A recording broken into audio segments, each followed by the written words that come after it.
We would be starting the event in a short while. So if you have any friends or someone you know who is willing to attend this event but is not here yet, please do let them know. Please ask them to join. And apart from that, I have a short announcement to make.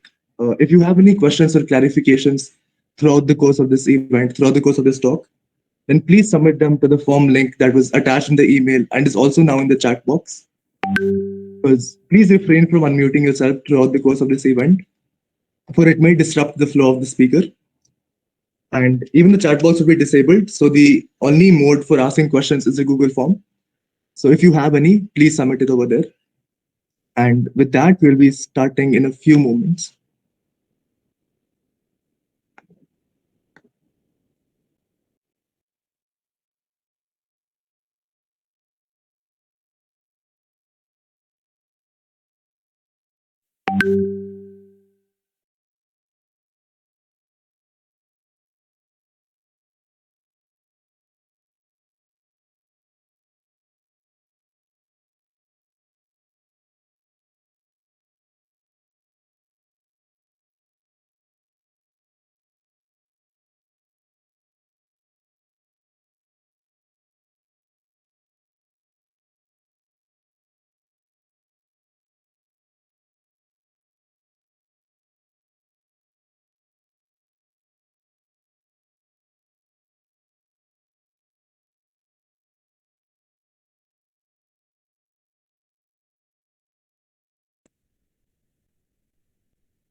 So, a very good evening to everyone.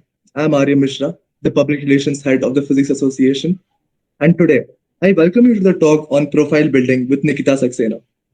So, before we move on to the talk, I'd like to give a brief background on our guest here today.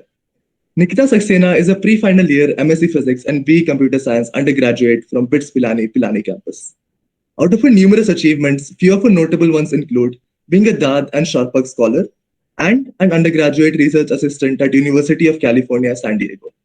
She is also currently a junior investigator at IAIFI. Further, she has interned in the Physical Research Laboratory, Ahmedabad, and at ISRO. Her field of interest is deep learning. Now, as we all know, she is here to deliver a talk on profile building. Now, this talk would include a brief about her projects, how do we approach professors and get projects, how do we assess profiles of professors and factors that need to be considered while doing so, how do we get internships, primarily at startups, and finally, she would also be speaking about the DAAD and CHARPAK scholarship and the application procedure to availing such scholarships. Then we'll end the session with a brief Q&A. So I hope everyone present here would have something or the other to extract from her valuable experience. So, Nikita Saxena, we're honored to have you here, and the floor is now yours. Thanks for the introduction. I've usually been on the other side, and being on this side feels very weird. I'm excited. I hope I don't bore all of you. So I think let's get started. Let me present my screen. Okay, yeah, so profile building. All right, so now whatever I'm going to mention throughout this talk is based on my personal experience. And I really hope it works for all of you. But in case it doesn't, I think it's like a part of life. You can try to find your own path, find the set of stuff that might work for you. Now, what we're going to talk about, first of all, the profile, how to get internships, how to shortlist professors when you're applying for like research internships, and lastly, the scholarships part. So profile. Now, things I want to clarify over here is that your branch does not matter a lot. Even if you're in civil, you can do deep learning projects and get a deep learning internship. Like it's all interdisciplinary right now.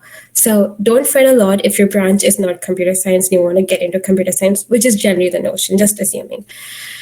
And another thing is CGPA does not make it or break it. I know people with like a not so good GPA who are doing awesome research. So if you don't have a CGPA, but you have like awesome projects, you can make it through. And in my experience so far, like talking to professors, I've realized that they do not value online certifications much because we all know that, getting a certification on Coursera doesn't really mean much. I mean, it's pretty easy as compared to the coursework we do at BITS Pilani. So, if possible, take coursework in college. Like if you want to get into deep learning, I'm going to talk about deep learning primarily because I have experience in that, and this is what this talk is going to be about mostly. So, yeah, if you want to get into deep learning, then try taking up courses like NNFL, machine learning, and deep learning, which all offer in campus. Get decent grades in that instead of like taking courses on Coursera and all that stuff. Like if you want to add it to your CV. So what matters eventually are like your projects, and you should have like results. Even if you don't have results, as long as you've documented it, you're good to go.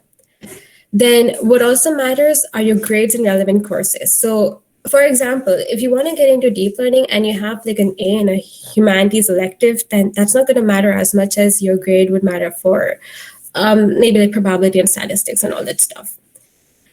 And lastly, you should know how to put yourself forward in the email. I mean, even if you don't have like the best profile, if you can sell off whatever you have and you can convince the professor that, yeah, you are the only candidate that can make it for him and there's no one else that's better for you, the role is yours. So it's all about knowing your strengths and weaknesses and highlighting all of that in a very good manner so to impress the professor. Now, how to get started with deep learning? You could go ahead and do courses, but I personally feel that doesn't work out because we slack off and all of that stuff.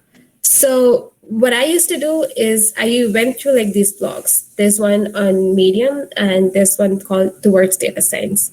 So what they have is like, for example, over here, this is the Medium blog. Cypher 10 is like a very standard image classification data set. And in the blog, they have their code and description. So over here, they say what they're inspired with, and they also give the entire code.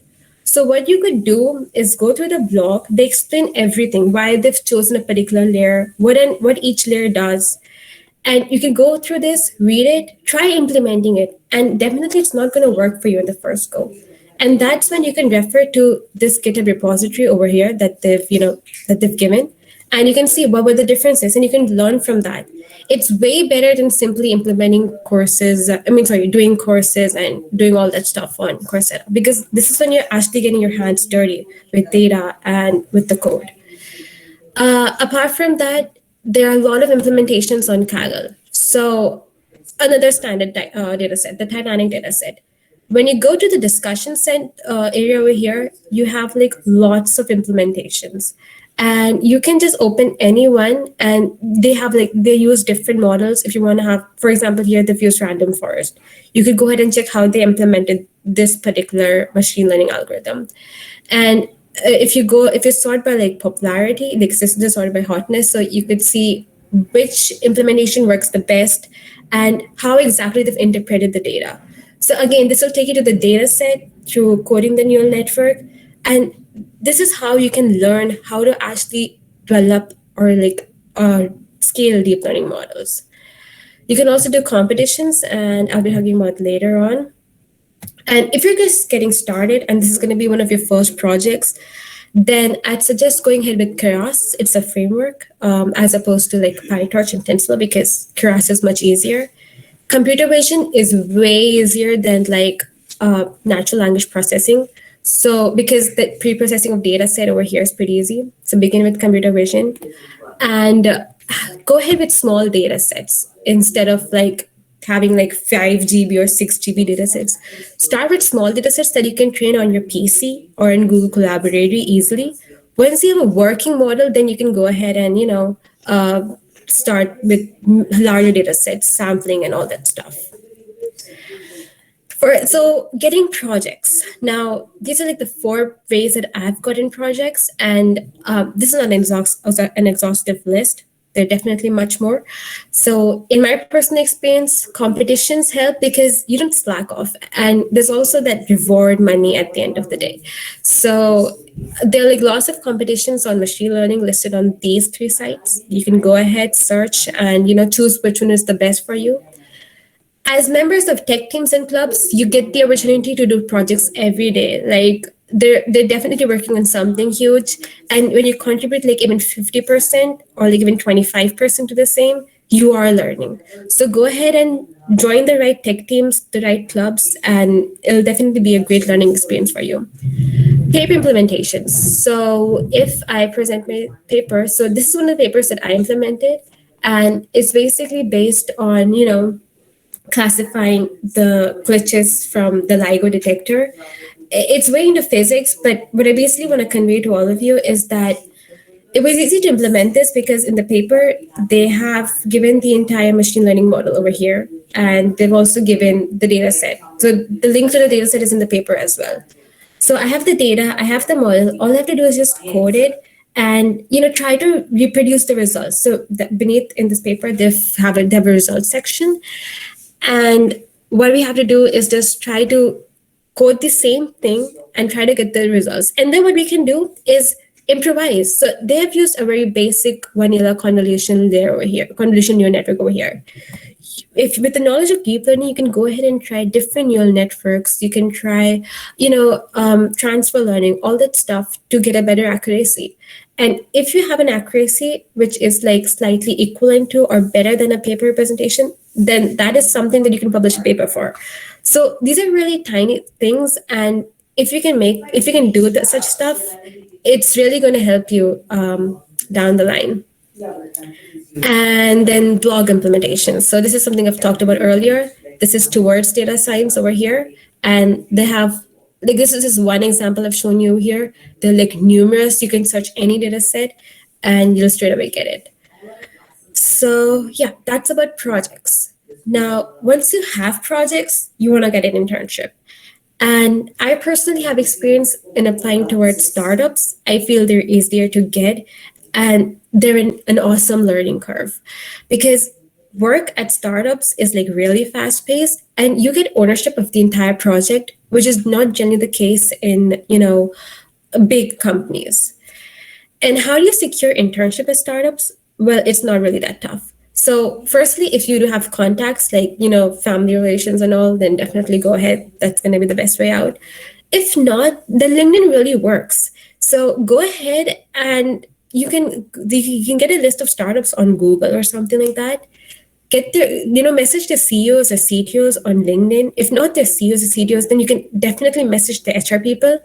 And if you're okay with having an unpaid internship, then definitely mention that I just want to learn. I'm okay with an unpaid internship and I just want a decent project and I'll be reporting to you every day. I want to work for you guys. And people do respond because, there's no harm in giving you a project for free.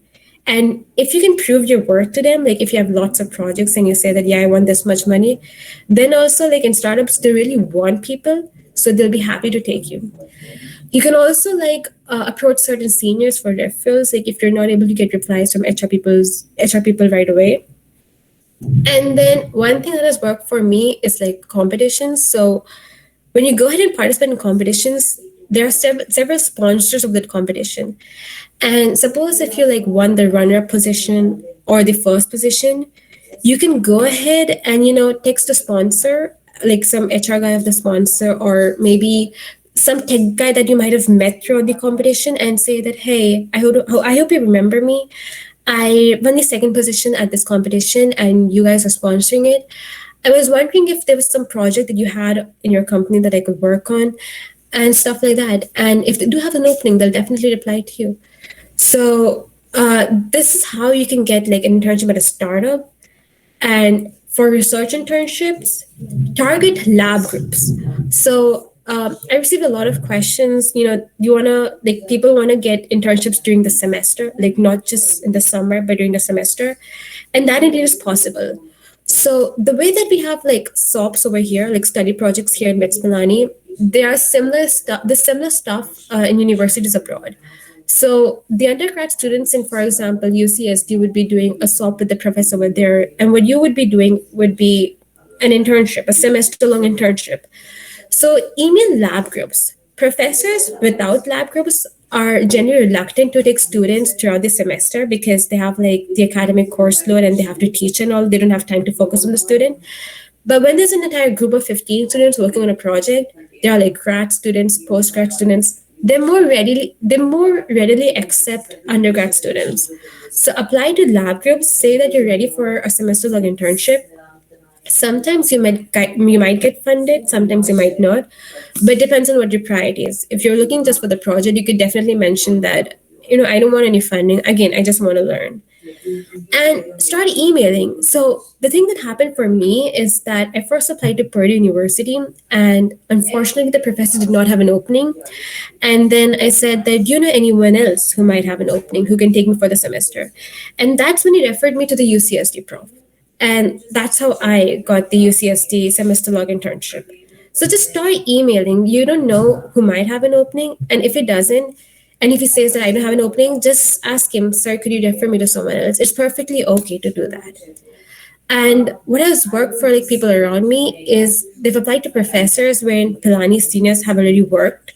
And since like when your senior goes there, he creates a good reputation and all. So you could try that as well. So when he's created a good reputation, it'll be easier for you to get an acceptance. Because to be honest, many universities abroad do not know about BITS Pilani. They know about IITs, yes, but BITS Pilani is not a household name in the United States or stuff like that. So when one person from BITS comes, they know that, okay, this person was good, so maybe another person from the same university would be good as well. And whatever you do, be it an internship at a startup or like a personal project, don't forget to document it. Make a PowerPoint presentation, a PDF, or just post a blog on Medium. You need to have some proof that you did that work, and it'll be helpful to you as well because later on, when you're gonna give interviews to professors, when you're gonna apply for summer internships and all, you might want to go through what exactly you did because they're gonna ask you questions from your resume. And if you have your stuff well documented, it'll be easier for you to revise eventually. And never forget to upload your code to GitHub because, again, it's good practice. And when you're going to send your GitHub link in like your email, it'll have a good impression of the professor that, yes, this person knows how to code. Cold emailing, something that all of us really dread. So how to go about this? First of all, make a list of all the professors you want to email. My list has some, I think, 70, 75 professors. So you have a huge list, have certain columns like this. Now, I'm pretty sure most of you are not sure what exactly you want to do research in. You might have like 5, 6 ideas in mind, but you've not shortlisted one. So that's why the specialization column is important. You can mention what exactly the professor specializes in, and then accordingly personalize your emails. And yeah, your emails need to be personalized. I'm pretty sure all of you know that by this point of time. So the timeline is that if you're applying for some scholarship, try emailing 2 months before the scholarship deadline. For example, the DAAD CHARPAK, the DAAD application closes in I think October. So now now is basically the right time to email professors. And if you're not applying for like any scholarship, but just like a casual summer internship, then firstly, start emailing November to December. If you do not get an acceptance in this time frame, go ahead and email in Jan. Definitely do not email in the New Year and the Christmas break because professors are not going to open your email. It's okay to send up to 3 reminders. Prefer Tuesdays because I personally feel that on Monday, your email, like the professor's email is full of emails from the weekend. So prefer Tuesdays. In case the professor has not opened your email within the first 2 days of you sending it to him, go ahead and send him another reminder. You don't need to wait further. I mean, at least I used to do this. And definitely do not email more than 2 professors from the same department if from the same university, because professors do talk amongst themselves. And if they know that you have emailed 2 professors and you've said, oh, I'm really good to work with you in both the emails, then they're not going to be really enthusiastic about taking you in, even if your skill set was really good. So like if you email some professor from one department and you do not receive a reply for maybe 12 days, 12 to 14 days, and he has read your email in those 12 to 14 days, then you can go ahead and email another professor in the same department. And definitely your emails should be personalized. So how should your email look like? First para has to be really concise, maximum 2 or 3 lines. Just tell your name, your GPA, what time you want to do the internship, and whether you have funding or are looking for funding. The second para should be about the professor. Why the professor and why the university, and which project of his do you like the most? Well, this project point is not really important, but in case you do it, it's it's a bonus point. In the third para, talk about your experience, your skills. It's basically like a summarized version of your CV. Use different words from your CV. It's not your CV. It's a very summarized version. So talk about the skills you've acquired while you've done your internships. Don't mention the internships. Don't mention that I interned at XYZ company. Say that while interning at XYZ company, I learned how to deal with large data sets, with or how to scale a model for gigabytes of data, something like that. And in this para, also talk about what do you bring to the table and why should he prefer you over any other candidate. This is the paragraph that you'd be selling yourself, and this is the paragraph that will make it or break it. And in the last paragraph, just say that I hope you like my profile, and I'm just wondering if you'd be open for a call sometime soon so that we could talk about the project or how exactly we could go about the internship. All that stuff in the last paragraph. And also mention that you're ready to appear for any sort of interview to get the internship. That's an added benefit. And now shortlisting. So shortlisting has like 2 phases. One is before you start emailing, like choosing which professors to email. And after you've emailed, you might get acceptance from more than one professor. And then again, you have to shortlist whom you want to work with. So this slide over here tries to cover both. So when you're emailing, try to target professors that do take bachelor students. So if you have like a professor web page, they usually mention their past students, and they have an entire list. They do mention at times whether that student was a bachelor guy or master's guy. And if they don't, you can go ahead and Google those students and see whether they were bachelor students at the time of interning under the professor.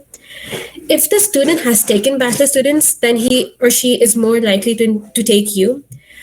Also email professors that have taken Pilani people in the past, BITS people in the past. Once you've gotten an offer and like you're deciding, once you've gotten say more than one offer and you're deciding between two, choose a professor who has a more established network, because what you want to think about is that in the long term, if you want to go into research and you want to suppose do a thesis after this internship, you don't want to email from scratch again, right? You might want to ask the professor that you've worked with for a referral and say that, hey, do you know anyone else working in a similar domain who might I work with? So all that stuff. Research group. So I personally prefer working with a professor who has like an established group of like 10 to 15 people, so that if I'm stuck somewhere, I have like 10 to 15 people to approach, and it helps. I mean, not only about doubts, but when you meet 10 to 15 different people working on the same topic, it just increases your network. You get to know what other people are doing as well. And the project. So there are 2 sides. You could either opt for something that's not achievable, but something that's really, really cool. And if by chance you can complete it, then it's going to be, one of the best feats of your life. But that project can be really, very tough. Or you can go for something that's achievable, in which you can get a good accuracy, which might not be very tough, but it's something that you can publish a paper out of. So it's like upon what you'd want to choose. I personally prefer something that's achievable, because you might want to get a paper in the end, and you might want to. So when you have something that's achievable, you can learn more from it, I personally feel. Target professors working in large universities, in the huge universities, because in an internship, you don't want to just work on your project, but you want to explore other fields as well.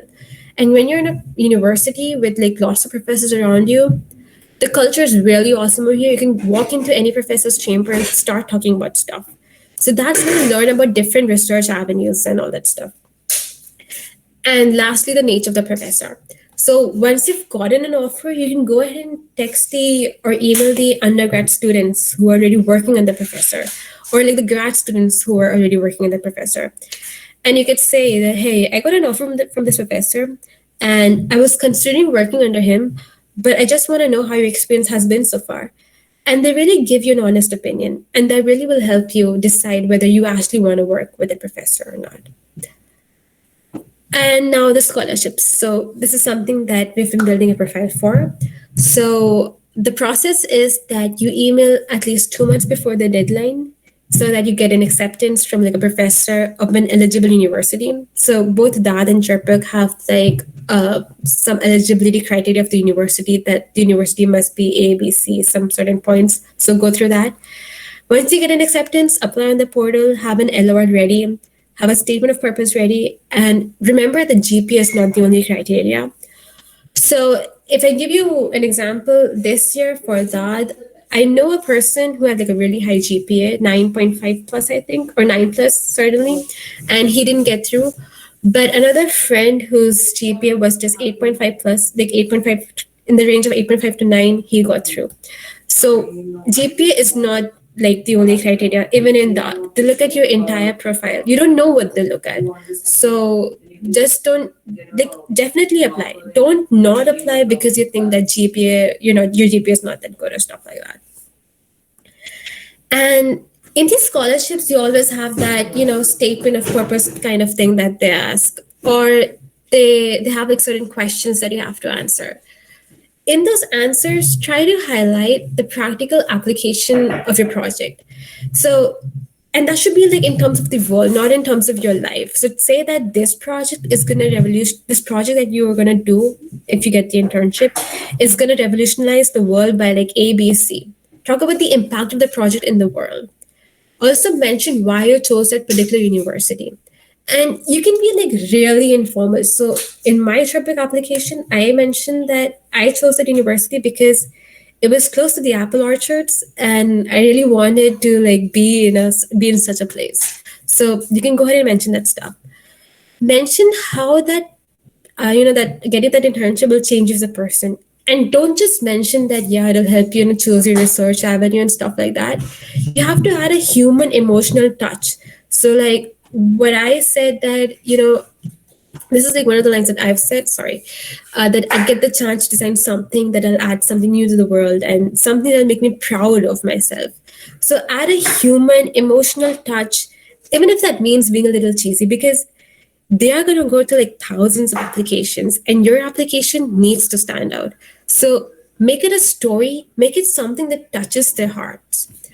And one thing I forgot to mention is talk about your long-term aspirations, like 5 or 6 years down the line, where do you see yourself and how does this internship help you achieve that?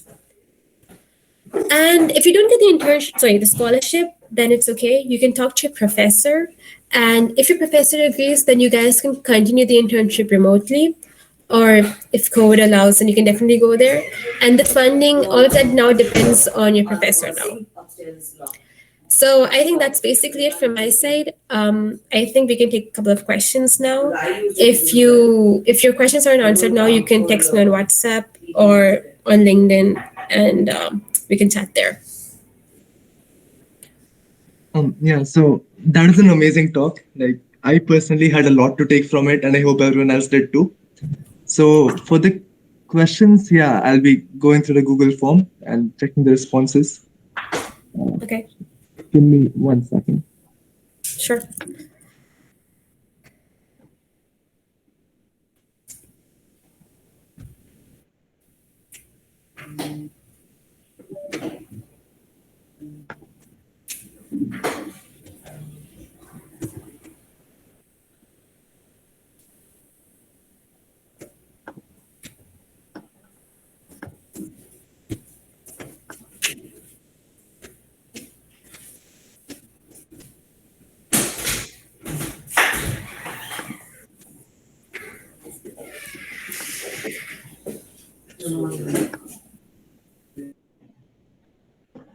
Okay.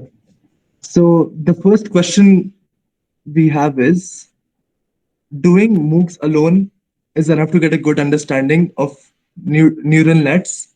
That is enough to secure. Is that enough to secure internships? So, Uh, in my opinion, no. I personally feel that you should have like good projects that you've done by yourself. That will, because as I said, that MOOCs and all, this is something that the professors are not really looking forward to. So having projects, having results, that's something that's going to help. uh, so moving on to the next question, can a student from civil, chemical, or manufacturing as a dual make some part of their profile related to IT? Yeah, I mentioned that the branch does not really matter, but I don't know about IT. This I basically know about deep learning. If I talk about IT, then companies that come they do have some branch criteria. Um, the next question is how to approach the selected prof and what to do about the irregular and late replies by them. When should one start looking and approaching the prof? Okay, so you should start emailing. I think, as I said, 2 or 3 months before the deadline, and when it comes to replies, just send them a reminder if they're not replying to you. If after 3 reminders they do not reply, then just move on to some other professor. Uh, and the next question is most of the unis in Canada provide professional masters and masters with thesis courses. So what is the scenario in US? Is it similar? Provide masters with thesis courses and what masters? What's the other kind of masters? Professional masters. Yeah, So yeah, it's same everywhere. So there's like a masters in like there you can do a thesis during a masters or you can do like a PS kind of thing during a masters. It's up to you. uh, and the next question is 1 second.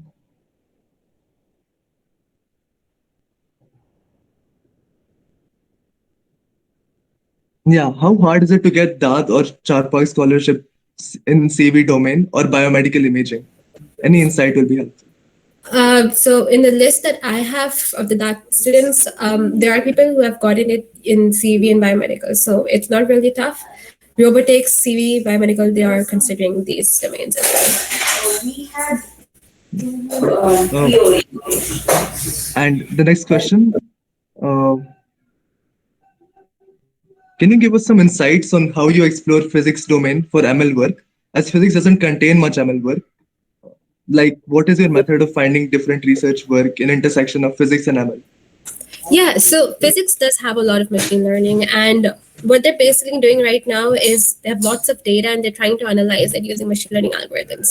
So go ahead and apply to any collaboration, be it LIGO, be it the Large Hadron Collider, be it Xenon. These detectors, like go ahead and search for detectors. They have like a huge list of they have like huge, not large amounts of data, and many of those professors working in collaboration are working in deep learning.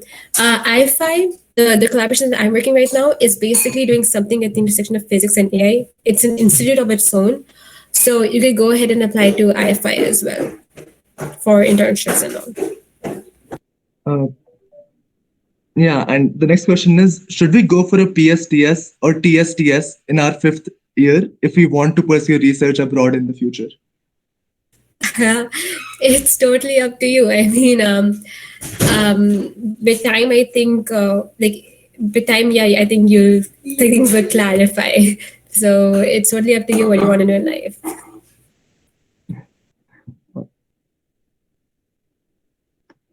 And the next question is, if my interest is research internships, should I focus on corporate internships through PU or is it a waste of my time?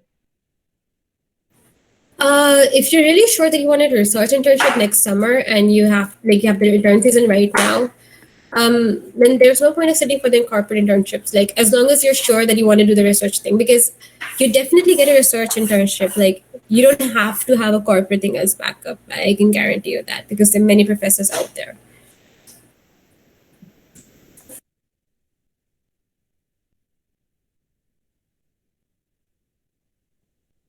Um, Uh, and do you do you want to take like a couple of live questions if people over here have questions, or are they all on the form? They're all on the form. Okay, great. So Okay. yeah. Uh, the next question is, hmm, what are you looking to pursue ahead? PhD, master, or placement? Can you list the pros and cons for PhD and master regarding jobs in the future? Why most Yeah. of the seniors? Yeah. Go on. Oh, okay. You can complete the question. Yeah. Why most of the seniors pursue masters? Also, being from physics, can you tell which courses can be added as relevant courses when making a machine learning based resume? Okay, I'll go step by step. So, PhD versus masters. So, if you're really sure that you want to do research, then you can go ahead for the PhD. If you're more on the application side of things, then you can go for masters. Now, again, if you're sure you want to do research, then also you can go for a master's. Now, what a PhD does is that it gives you a master's on the way, especially in the United States. So when you have like a 6-year PhD thing, you have like a 2-year master thing and a 4-year PhD thing. So if at any point of time you feel that after the 2 years you feel that the PhD is not working out for you, then you can go ahead and drop out and simply come out with a master's degree. And I personally feel a PhD might be better because you get like really in-depth knowledge of a particular topic by devoting 6 years to it. And along the way, if you feel you're not sure, you can drop out of it any point of time. PhDs are really flexible, especially in the States. You can keep switching your topics if you feel that this topic, like I know a friend of mine who started a PhD in condensed matter, but she switched to high energy physics. So it's perfectly all right to switch. And after a PhD, you do not have to go into the postdoc kind of thing. You can switch out and get into industry and all that stuff. And I think there was more to the question. Could you repeat that? Oh, yeah. 1 second. Sure. Uh, yeah, so also being from physics, can you tell which courses can be added as relevant courses when making a machine learning based resume? Okay, probability and stats. And if you're looking to, that's like not a physics course, but that's one of the courses. If you're looking to do, suppose if you wanted to do quantum machine learning, then definitely you'll be adding the quantum computation course if you've done that. If you've not done that, then add quantum mechanics and all that stuff. So I was applying for machine learning in astronomy, like all that sort of stuff. So I used to add my introduction to astronomy course in my relevant coursework. So there are not any physics tests or electives which are directly related to machine learning stuff. But if you're doing physics and machine learning intersection thing, then you have a couple of things. So the next question is, I've started mailing some German professors, but haven't received any replies. Should I mail the senior profs or PhD students? Yeah, definitely. Go ahead and email the PhD students if you want. If you're not receiving a reply, you can ask them that, hey, I'm emailing this professor and he isn't replying to me. I'm not sure if I'm sending the email at the right time. So the PhD people will help you and they'll tell you, okay, he is free from on Tuesdays from 9 a.m. to 10 a.m. So go ahead and drop an email then. So they can help you with all that stuff. And there are like many German universities. So if not one, you can go ahead and email the other. So. The next question is, as your work is mostly related to machine learning, so which domain of DL mostly your work is related to? As one of your work was related to GANs and the other was related to GNN. So Okay, so I basically work in like computer vision area, and when I do computer vision, I deal with different neural networks, right, from convolutional neural networks to graph to GANs. So, yeah, the broad domain is computer vision. and finally, how are you currently able to manage college work since you're currently abroad? Oh, courses. It's all online, so the lectures are recorded. So whenever I'm free, I just sit and watch those recorded lectures like I'm watching some show. This is a binging series sort of thing. So, yeah. Yeah. So on that note, I guess that's most of the questions. Right. And yeah, so I'll be attending the meet soon. But before that, I'd like to thank everyone for attending this meet. And